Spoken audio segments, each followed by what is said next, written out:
Aisin Gioro Puyi, born on February 7, 1906, in Beijing's Forbidden City, was the last emperor of China and the final ruler of the Qing dynasty.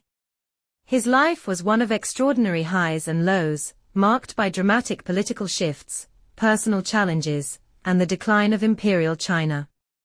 Puyi's reign, though brief, signaled the end of a 2,000-year-old imperial system, and his life after the throne reflected the profound changes that swept across China during the 20th century. Puyi was born into the Manchu Aisin Gioro clan, the ruling family of the Qing dynasty, which had controlled China since 1644. At the age of just 2 years old, Puyi was chosen by the Empress Dowager Cixi as the successor to her nephew, the Guangxu Emperor.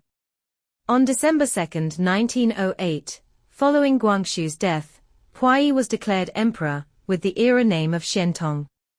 Due to his extreme youth, the day-to-day governance of China remained in the hands of court regents and advisors, while Puyi lived a secluded, privileged life inside the Forbidden City.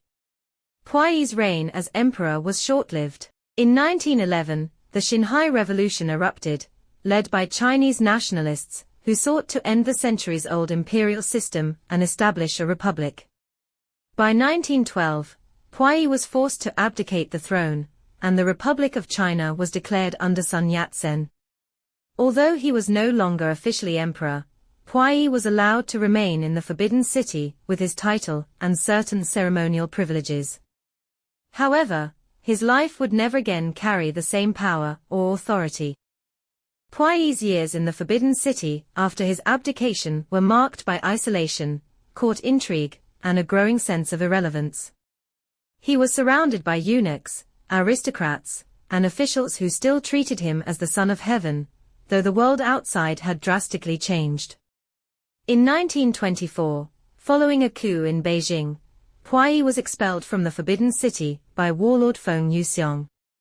Now a young man, Puyi began to realize that his position as a figurehead of the fallen Qing dynasty was not guaranteed. After his expulsion, Puyi sought refuge with the Japanese, who had imperial ambitions in East Asia. He initially lived in the Japanese concession in Tianjin, where he led a relatively luxurious but uncertain life.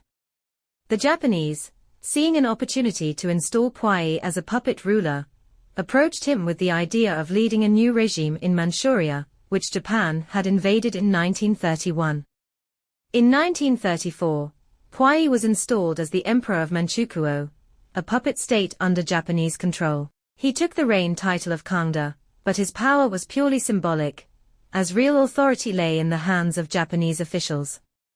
This period of his life is often seen as one of manipulation and humiliation, as Puyi struggled to reconcile his desire to reclaim his former imperial glory with the reality of his subservient position.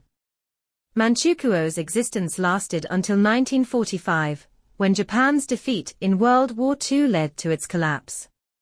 Following Japan's surrender, Puyi was captured by Soviet forces and taken to the Soviet Union, where he spent 5 years in captivity. In 1950, he was repatriated to the newly established People's Republic of China, led by Mao Zedong.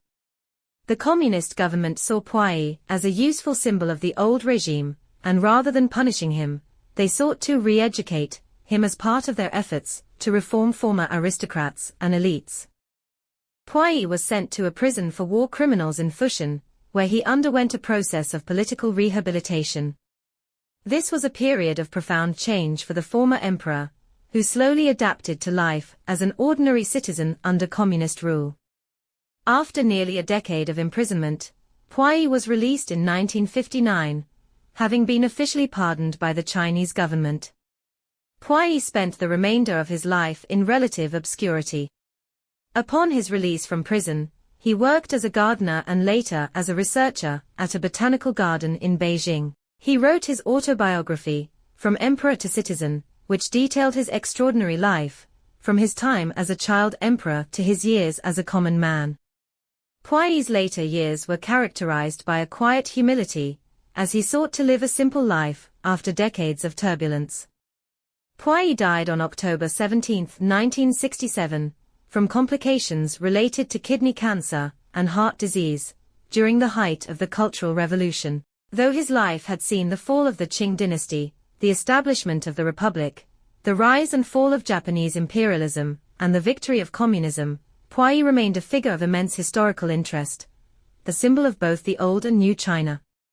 Puyi's life has become an enduring symbol of the dramatic transformations that China underwent in the 20th century.